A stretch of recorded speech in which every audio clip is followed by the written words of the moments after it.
Friends, so இன்றைக்கி இந்த வீடியோவில் என்ன பார்க்க போகிறோம் அப்படின்னு பார்த்தீங்கன்னா, ப்ரெக்னென்சி ஸ்டார்ட் ஆனதுக்கப்புறம் இந்த கவர்மெண்ட்டில் RCHID நம்பர் அப்படின்னு ஒன்று வந்து ரெஜிஸ்டர் பண்ணல அப்படின்னா உங்கள் குழந்தைக்கு பர்த் சர்டிஃபிகேட் வாங்குறதுக்கு கொஞ்சம் டிலே ஆகும். ஸோ அது சீக்கிரமாக வாங்குறதுக்கு என்ன பண்ணணும், கவர்மெண்ட்டில் எப்படி வந்து அந்த நம்பர் வாங்கணும் அப்படிங்கிறத பற்றி தான் இந்த வீடியோவில் வந்து பார்க்க போகிறோம். இது என்னுடைய செகண்ட் ப்ரெக்னென்சி அப்படிங்கிறதுனால நான் ஈஸியாகவே அந்த ஃபஸ்ட்டு பேபியோட RCHID நம்பரையே இந்த டைம் டக்குன்னு வந்து இது யூஸ் பண்ணிக்கிட்டாங்க. நீங்கள் வந்து என்ன பண்ணணும் அப்படின்னு பார்க்குறதுக்கு முன்னாடி மறக்காமல் நம்ம சேனலை சப்ஸ்கிரைப் பண்ணிக்கோங்க. வீடியோக்குள்ளே போகலாமா? ஸோ உங்களுடைய 3rd மந்த் ஸ்டார்ட் ஆன உடனே, அதாவது ப்ரெக்னென்சி கன்ஃபார்ம் ஆன உடனேயே உங்கள் பக்கத்தில் இருக்கிற ஆரம்ப சுகாதார நிலையத்துக்கு போய் ஒரு என்ட்ரி மட்டும் போட்டுருங்க. என்ட்ரி போயிட்டோடனே உங்களுக்கு வந்து RCHID நம்பர் எனக்கு வேணும், நான் பதிவு பண்ண வந்திருக்கேன் அப்படின்னு வந்து சொல்லுங்கள். சொன்னோடனே அவங்க வந்து என்னென்னலாம் கொண்டு வரணும் அப்படின்னு வந்து சொல்லுவாங்க.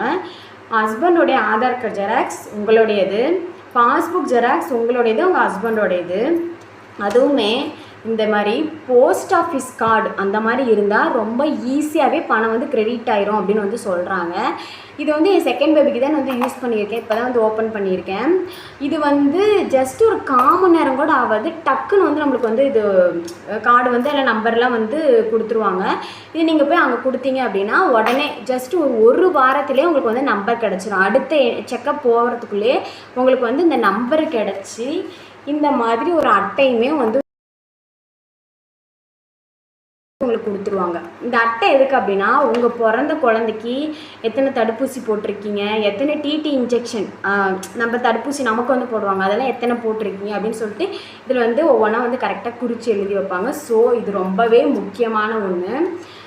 ஸோ இப்படி தான் வந்து வாங்கணும். ஜஸ்ட்டு நீங்கள் அந்த ப்ரூஃபை மட்டும் எடுத்துகிட்டு போய் கவர்மெண்ட்டில் ஆரம்ப சுகாதார நிலையத்தை கொடுத்தீங்க அப்படின்னாலே உங்களுக்கு ஈஸியாக வந்து இந்த நம்பர் வந்து கிடச்சிரும். நிறைய பேர்த்துக்கு தெரியாமல் இருக்குது. இது வந்து ஈஸியான ஒரு விஷயம். இந்த நம்பர் கிடைச்ச உடனேயே 4 மாதத்துலேருந்து 5 மாதத்துக்குள்ளேயே உங்களுக்கு கூப்பிட்டு கிட்டுமே வந்து கொடுத்துருவாங்க. அது இதில் ரெஜிஸ்டர் ஆனால் மட்டும்தான் உங்களுக்கு அந்த கிட்டே கிடைக்கும்.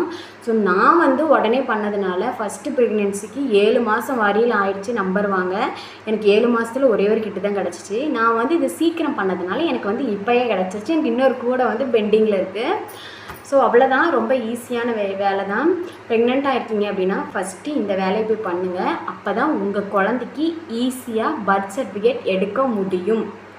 ஸோ ப்ரெக்னெண்ட்டாக இருக்க உங்கள் ஃப்ரெண்ட்ஸ்க்கு இந்த வீடியோவை ஷேர் பண்ணிக்கோங்க. இந்த மாதிரி ப்ரெக்னென்சி நிறைய டீட்டெயில் வீடியோ வேணும் அப்படின்னா மறக்காமல் நம்ம ஹவுஸ் ஒய்ஃப் சேனலை சப்ஸ்கிரைப் பண்ணிக்கோங்க. பாய் பாய்.